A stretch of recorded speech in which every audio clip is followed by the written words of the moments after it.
Today, we are looking at the two best gangsters that ever lived.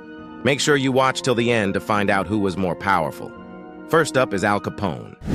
He was a mobster, a bootlegger, and a symbol of the Prohibition era. In this video, we'll uncover some interesting and lesser-known facts about this infamous gangster. But before we get into the juicy details, let's start with a brief overview of Al Capone's life. Al Capone was born on January 17, 1899, in Brooklyn, New York, to Italian immigrant parents. His full name was Alphonse Gabriel Capone. Growing up in a tough neighborhood, he quickly got involved in criminal activities, which eventually led him to Chicago. Chicago, in the 1920s, was a city in the throes of Prohibition. This was a time when the sale and consumption of alcohol were illegal, but that didn't stop people from drinking. Enter Al Capone. Capone took advantage of the demand for alcohol and established a vast criminal empire involved in bootlegging, gambling, and various other illicit activities. He quickly became one of the most powerful figures in the Chicago underworld. Al Capone's nickname was Scarface. He earned this moniker due to the distinctive scars on his face. These scars resulted from a knife attack in his youth during a bar brawl. Capone hated this nickname and preferred to be called Big Al. Despite his criminal activities, Capone had a surprising side. During the Great Depression, he opened a series of soup kitchens to help the needy. This earned him some public support and even a bit of positive press. It's important to note that this charitable side of Capone didn't diminish the brutality of his criminal empire. One of the most famous moments in Capone's life was when Geraldo Rivera, a television journalist, hosted a live 2-hour special in 1986 called The Mystery of Al Capone's Vaults. The show promised to reveal hidden treasures from Capone's secret vault. Millions tuned in, but when the vault was finally opened, it turned out to be empty. It was a major disappointment, but it added another layer of mystique to Capone's legend. Al Capone had a deep love for baseball. He was known to be an avid fan of the sport and often attended Chicago Cubs games. In fact, he even had his own private box at Wrigley Field.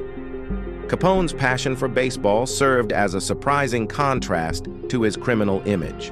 One of the most infamous events associated with Al Capone is the St. Valentine's Day Massacre in 1929. It was a brutal gangland slaying in Chicago, where 7 members of a rival gang were lined up against a wall and executed.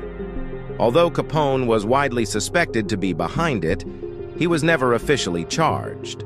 Al Capone's downfall came not from his criminal activities, but from something far less glamorous: tax evasion. In 1931, he was convicted of income tax evasion and sentenced to 11 years in federal prison. This was a significant moment in the fight against organized crime, as it showed that even the most powerful criminals could be brought to justice through legal means. As we wrap up this journey through Al Capone's life, it's essential to remember that he was a complex figure who left an indelible mark on American history. His story continues to captivate people to this day. Whether it's the intrigue of his criminal empire, his unexpected acts of charity, or the ultimate downfall that led to his imprisonment, Al Capone's life is filled with fascinating twists and turns. After being convicted of tax evasion, Al Capone was sent to the notorious Alcatraz Federal Penitentiary.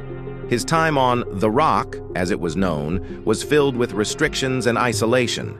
It marked the end of his criminal career, as he spent nearly 8 years there. Al Capone had an interesting family dynamic. His younger brother, Ralph Bottles Capone, also joined him in the criminal world. However, Ralph chose to operate more low-key than Al and was often involved in legal businesses. Despite their shared criminal ties, they had a complicated relationship. Toward the end of his life, Al Capone suffered from syphilis, a sexually transmitted disease that went untreated for years. This condition led to significant health issues, including mental deterioration. It's believed that his later years were marked by confusion and a diminished capacity. Next up is Lucky Luciano, my personal favorite. Luciano is often credited with reorganizing and modernizing organized crime in the United States. he established a structure known as the Commission, which acted as a governing body for the American Mafia, bringing together leaders from different crime families to resolve disputes and coordinate activities. Luciano's nickname, Lucky, reportedly originated from a misunderstanding. He was once arrested for an illegal operation and claimed to be a plumber. The police officers, mishearing his Italian accent, thought he said he was a lucky man, and the name stuck.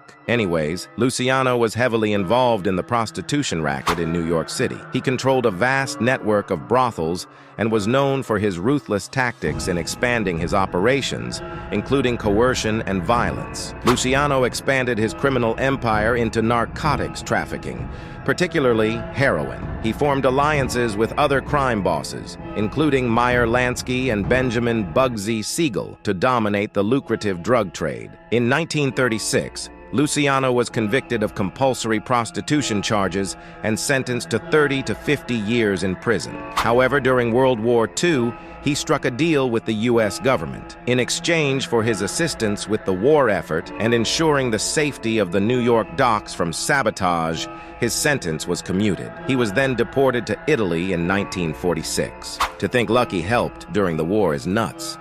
I don't know about you, but that sounds like an achievement to me. Luciano lived out the rest of his life in Italy, where he continued to exert some influence over organized crime activities in the United States. He died of a heart attack in Naples in 1962 at the age of 64. So, who do you think is the baddest gangster that ever lived? Please let me know in the comments down below. Would love to hear your thoughts until next time.